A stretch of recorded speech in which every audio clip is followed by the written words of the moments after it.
अस्सलाम वालेकुम। मैं हूं अख्तर अब्बासी और आप देख रहे हैं world sports. Pakistan cricket team के फास्ट बॉलर मोहम्मद आमिर एक बार फिर फॉर्म में आते दिखाई दे रहे हैं। कैरिबियन प्रीमियर लीग 2022 में वो टॉप विकेट टेकर बन चुके हैं। अब तक उनकी कारकर्दगी क्या रही है, इस पर बात करेंगे।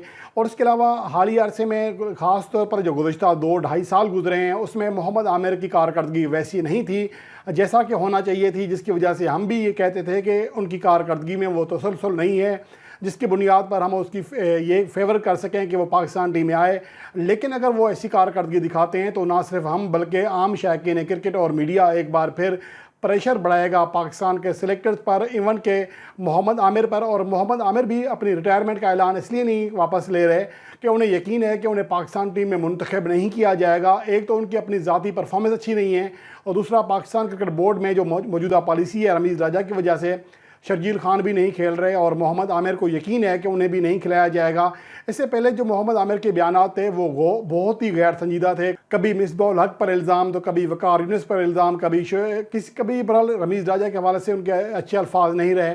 तो ये चीज़ें उनको हर्ट करती रही उनके कैरियर को। और उनको खुद भी यकीन है कि वो ज़्यादा अरसा क्रिकेट नहीं खेल सकते, उनकी फॉर्म अच्छी नहीं है।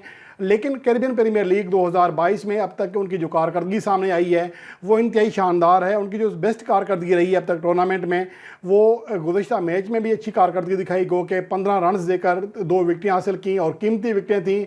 निकोलस पुरान जो कि वेस्ट इंडीज़ के भी कप्तान हैं, उसके अलावा सुनील नारायण की विकेट हासिल की। इसके अलावा उनकी जो मजमूई बेस्ट कारकर्दगी रही है, 22 रन देकर 3 विकेटें हासिल की थी तलावाज़ के लिए और अमेज़न के खिलाफ। और उसके अलावा उनकी हालिया जो कारकर्दगी रही है उनका हम बारी बारी मैचेस में जायज़ा लेते हैं, जिसके बाद मजमूई जायज़ा लेंगे। पहले मैच में वो 23 रन देकर 1 विकेट हासिल करने में कामयाब रहे। दूसरे मैच में 22 रन देकर 3 विकेट हासिल की। इसके बाद 25 रन देकर 3 विकेट हासिल की, यानी कि लगातार 2 मैचेस में 3-3 विकेट हासिल की। फिर 2 विकेट हासिल की 15 रन देकर, फिर 26 रन देकर 1 विकेट हासिल की और फिर अगले मैच में 11 रन देकर कोई विकेट हासिल ना कर सके। और ये अब तक कैरिबियन प्रीमियर लीग 2022 में उनका वाहिद मैच है जिसमें कोई विकेट हासिल नहीं कर सके थे। पेट्रियाज के खिलाफ ये मैच था। उसके बाद अगले मैच में 21 रन देकर 1 विकेट और आखिरी मैच में, जो कि अब तक का आखिरी मैच है, उसमें 15 रन देकर 2 विकेट हासिल की, जिसमें एक मेडन ओवर भी था। इस तरह उनकी अगर मजमूई कारकर्दगी देखी जाए, गुज़श्ता मैच में 4 ओवर में से 1 मेडन फेंका, 2 कीमती विकेटें हासिल की, 3.75 का उनका जो इकनॉमी रेट रहा। टूर्नामेंट में अब तक वो 8 मैचेस खेले हैं, 13 विकेटें हासिल की हैं, जो कि मुश्तरका तौर पर अलजारी यूसुफ के हमरा जो कि एक कम मैच खेले हैं मोहम्मद आमिर के मुकाबले में, उनके हमरा सबसे ज़्यादा विकेटें हैं। 5.26 उनका रन इकनॉमी रेट रहा है। और ये 2 जो टॉप बॉलर हैं कैरिबियन प्रीमियर लीग 2022 के, जिन्होंने कम से कम 8 विकेटें हासिल की हैं। और टॉप 9 बॉलर में वो वाहिद बॉलर हैं मोहम्मद आमिर जिन्होंने गेंदों से कम रन दिए हैं। उनके अलावा उनका जो स्ट्राइक रेट है वो भी 18 से बेहतर होकर 13 हो चुका है, यानी हर 13वीं गेंद पर अब वो विकेट हासिल कर रहे हैं।